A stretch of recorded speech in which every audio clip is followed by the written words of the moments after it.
Au moment du décès de Yasser Arafat, 4 rabbins ultra-orthodoxes viennent à Paris se recueillir devant la dépouille du président défunt.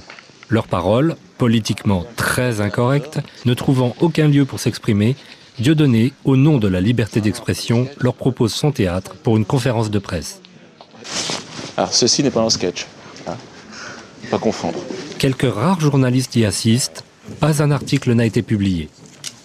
Nous avons le plaisir d'accueillir ici 4 rabbins extraordinaires qui représentent le mouvement Naturei Karta, les protecteurs de la cité, qui sont radicalement antisionistes et qui ont tout de suite accepté l'invitation de venir ici dans le théâtre de Dieudonné parce qu'ils savent que dans le monde entier, on essaye d'empêcher les gens de réfléchir et d'agir selon leur intuition, leur bonté, leur qualité spirituelle, en les accablant sous les accusations d'antisémitisme. Donc même sans connaître Dieudonné, ils étaient persuadés que c'était une accusation infondée.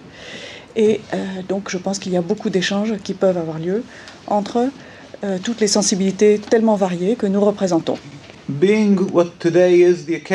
Étant donné la raison de ma présence parmi vous, je pense qu'avant d'aborder les sujets que je vais traiter, je me dois d'évoquer la mémoire du président Abou Ammar Yasser Arafat, qui était un homme exceptionnel, sortant de l'ordinaire.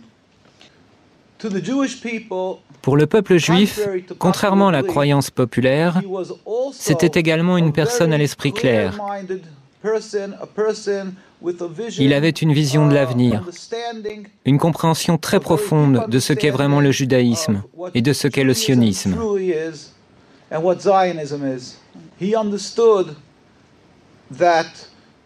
Il avait compris que le judaïsme est une sainte religion, plurimillénaire. Et il n'avait absolument aucune forme d'animosité, d'une quelconque façon, à l'encontre du judaïsme ou du peuple juif. Au contraire, il savait que le sionisme est très différent. C'est ce que j'expliquerai brièvement. Les sionistes, bien entendu, le dépeignirent sous les traits d'un antisémite, comme ils le font de n'importe qui, en Europe ou ailleurs dans le monde, qui tenterait de se dresser contre l'État criminel d'Israël et contre les agissements criminels qui émanent de l'État d'Israël. Ils affirment de manière automatique que cet opposant est antisémite, afin d'étouffer son opposition en la faisant passer pour une lutte contre Dieu. Ils donnent à croire que toute personne qui s'oppose au sionisme et à Israël serait quelqu'un qui blasphémerait la Bible et nourrirait de la haine envers les Juifs. Maintenant, je vais vous expliquer brièvement ce qu'est le sionisme. Comme je vous l'ai dit, le judaïsme est une religion plurimillénaire. Elle remonte aux patriarches Abraham, Isaac et Jacob. Le sionisme est à peine centenaire, créé par Theodor Herzl et ses amis, des gens totalement athées, des gens qui étaient totalement étrangers à la religion, qui détestaient la religion. D'après la croyance juive, depuis la destruction du Temple il y a près de 2000 ans, c'est-à-dire depuis l'exil du peuple juif, Dieu a fait jurer au peuple juif de ne point tenter de retourner en masse sur la terre d'Israël.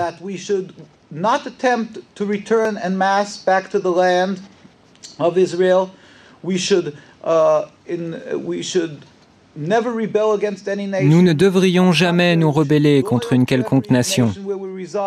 Et nous ne devrions jamais rien tenter afin de mettre un terme au décret exilique émanant de Dieu. Seul Dieu, sans la moindre intervention humaine, peut mettre un terme à cet exil. Et Dieu est très compatissant.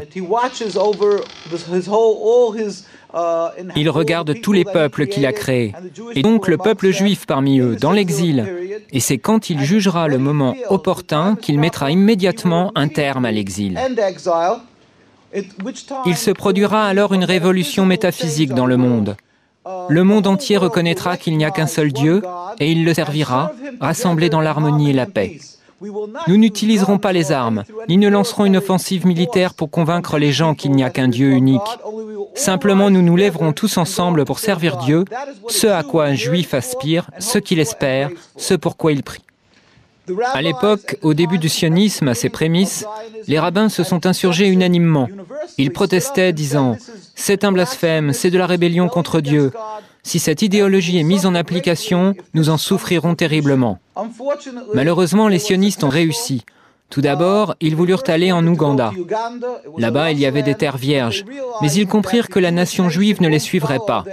Aussi se jouèrent-ils et abusèrent-ils des espoirs et des aspirations que pouvait entretenir tout juif à retourner à Jérusalem. Et ils leur dirent « Nous sommes en train de vivre les prémices de la rédemption.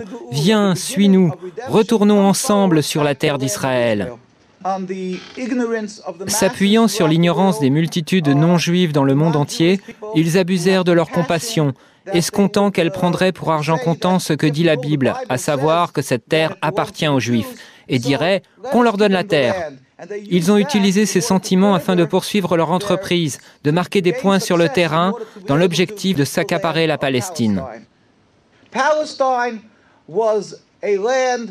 La Palestine était un pays peuplé d'êtres humains, les Palestiniens, c'est-à-dire les Arabes habitant cette contrée, ainsi que des Juifs orthodoxes qui craignent Dieu.